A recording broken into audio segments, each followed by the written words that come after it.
Hello my dears, and in today's video I feel like talking about a soul, what a soul is, why it comes to this planet Earth, what are we here for, because I feel like that's something that interests a lot of people and I get it. And also yesterday I was channeling with my psychic sister and we tuned in into such information that I feel like I have to share it, otherwise I will just explode. So first and foremost, a soul is a divine beginning. A soul is way bigger than a human's body. A soul is immortal. This energy of the soul, it's very pure. It's absolutely incredibly high frequency, high vibration. And a human body for a soul is just a shell that it takes and then it goes on and on, it incarnates multiple times. So the reason it does that is to learn and grow. Of course, every soul incarnates on this planet Earth to work on the virtues, that is the positive virtues. Mostly these are like the virtue of self-love, self-acceptance, self-reliance, reliance on other people, like a virtue of motherhood, fatherhood. There are multiple virtues, hundreds of them, and a soul comes to work on them, to get them, because I guess how it works is the more virtues you have, the higher frequency you have, the more positively you view the world. And kind of for the soul, it's very important to have as high of a frequency as possible. And another one is that what I channeled yesterday is the purpose of the soul. Another one is the biggest lesson, the biggest thing that every soul seeks while on planet Earth is to remember itself and its divine origin. Your soul will always seek knowledge, will always seek something for you, for your brain, for your conscious mind to remember itself, yourself, that is. Because when we incarnate, our soul chooses to forget its divine origin, forget everything that happened before. That's why we don't remember past lives. We don't remember anything. There are some cases of people that remember their past lives, but those memories are usually very fragmentary, and it's kind of a glitch in the matrix, because usually that's not supposed to happen. A soul chooses to forget everything because that's how it can incarnate again and learn properly again, kind of start clean, start from scratch. So always a soul will try, though, and remember itself in a human body. Always. And as a person who's been into spirituality for so many years, I felt this in my own body, that the more I learn, the more I understand a soul, what it comes here for, that we are the creators of our own lives, that I'm the creator in every situation, in every circumstances, in absolutely every instant of my life. I'm the creator. My soul, it is the creator of everything. And the more I connect to my soul, the more I connect to God, the universe, the higher source, let's say, the more at home I feel. I know that no matter where I am, no matter who I'm with, I'm always safe, because my soul will always bring me to the safest places. Because I don't seek safety externally, I have it internally. And so everything I have internally, my soul will project externally. And also that's why everything that we have in our own lives, all the people that hurt us, the entire lives, all of our lives, they are just the projection and the reflection of everything we have inside of ourselves. So if we meet people that hurt us, or that they don't treat us very well, it means that we don't treat ourselves very well. If somebody comes in your life and they betray you, it means that you betrayed yourself at some point. And they try to teach you self-love, for example. No such thing as, oh, this person is bad, they came and they did something to me. No, nobody is the victim in this lifetime, like on this planet Earth, actually. There is no such thing as being a victim. It's all about creation and allowing things to happen to yourself, because when you betray yourself or you betray your soul, the external world will always show it to you through different people, through different situations, and everything will eventually conspire for you to come back to yourself, to remember who you were and who you are, kind of, and who you want to be. Because we all have our own purposes, we all know what we want to be. We just know it with our core. We just suppressed this desire or this purpose that we always knew because we were too scared, or because society, this system that we live in, unfortunately suppressed us and made us believe that this is oh, you want to be a sinner, that's impossible, that's just not realistic. Favorite word of the system: oh, you're not realistic, you're delusional. That's how the entire world can control you, is by saying that you're not realistic, because nothing is basically realistic. This earth is the most unrealistic thing.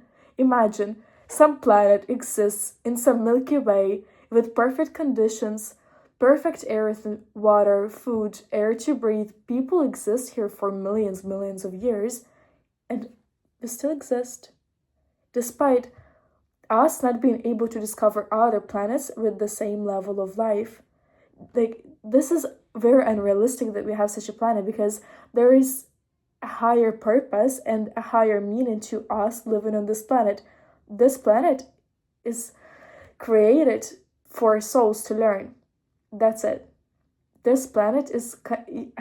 I've been trying to escape the word artificially, but it is kind of in a way artificial, because it was created by... like, we cannot know who they are, what they're doing this for, but it was created by some higher powers for us souls, people, to come here, to learn and grow here, and then evolve and go to higher planes of existence, seek our own lessons elsewhere. But all of this planet is basically a matrix.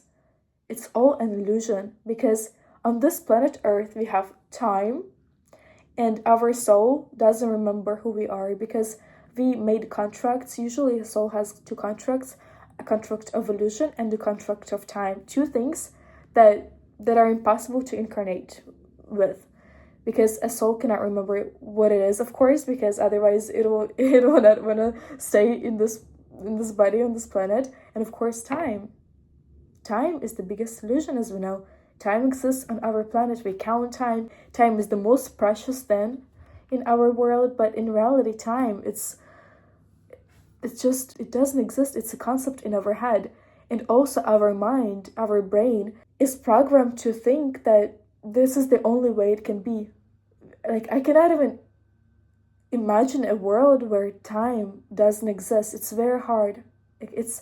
Yes, I can kind of imagine a rough sketch of how the world like that would look like, but it's very hard to do that, because our brains, the settings of our brains, they don't allow such a picture where time exists, where time doesn't exist, sorry. So our soul is already, it's such a divine being, and each soul has its own purpose, has its own meaning, and why it comes to this planet Earth. Of course, we all are the creators, so we can choose our own purpose. Usually our purpose is what you want. That's it. Like, they think, oh, I have to look for my purpose. Where is my purpose? Who will tell me my purpose? Now, you know your purpose. Your purpose is just what you want to do. That's it. What you enjoy doing the most is your purpose. That's where your biggest talent lies. And that's it. And most kids know that, because most kids know what they want to do and they know what they like to do. Of course, your purpose can also change throughout your life. It's not something set in stone. You are the creator of your life, but there are certain virtues and certain lessons that you will have to go through, whether you want it or not. But your soul also chooses usually some people that you will have to meet, and some certain situations where you would have to learn very precious lessons. And usually these events, it's called divine timing. Such events, they are unchangeable. Sooner or later, no matter what you do, no matter where you go, these events, these people, they will come into your life and they will teach you the lesson that is to be taught. So be aware of that. Don't be scared of that, of course.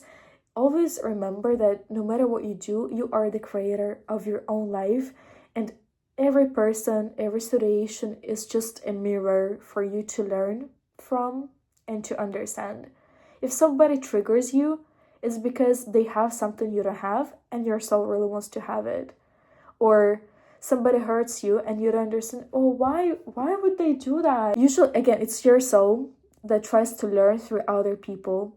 Oh yeah, they betrayed you because you didn't love yourself, because you betrayed yourself first. So maybe now it's time to look into yourself and understand who you are and start loving yourself. Maybe that's that's the point. And if you see yourself for who you truly are, and that is not your ego or your personality. Like if you ask me respect, oh, I'm Diana Mevlonsk, I do that and that is my ego speaking. You have to understand that, oh, I am way more than all of this. I'm way more than this body, but I accept being in this body. I love this life. I love being who I am, but I am perfectly aware that this is not the end, and this is even not the beginning. It's just some short period in time in my entire existence of my soul. This lifetime is very short. For a soul, one lifetime is like nothing. A soul incarnates dozens of times, hundreds of times sometimes, and one lifetime, it's not much, but you can do a lot in one lifetime. And it's a gift that we come to this planet Earth. We can start from scratch again. We don't remember ever in past lives. Of course, we can tune in into them. I remember some of mine, like a few, like, it's very fragmentary, that memory. But still, like, we don't need to remember those things. We don't have to carry the burden of our past with ourselves. It's important to be aware of it so that we can work on our karma. But at the same time, we came here to enjoy life ultimately. That's the point. I like it when people ask me, oh, Dan, what's the purpose of life? What is the meaning of life? You have to answer that question for yourself, because it depends on what you believe in and what you follow, kind of. There are multiple purposes of the soul. The meaning of your life is also, it's very diverse. It depends on who you are, what you're doing. But ultimately, my answer to that question is to create your life the way you want it to be created, and leave the limiting beliefs and the programs of society. So that's the video, my loves. I hope you found something very interesting, and you can always message me with any questions, with anything you want to ask, and I will see you in my next video.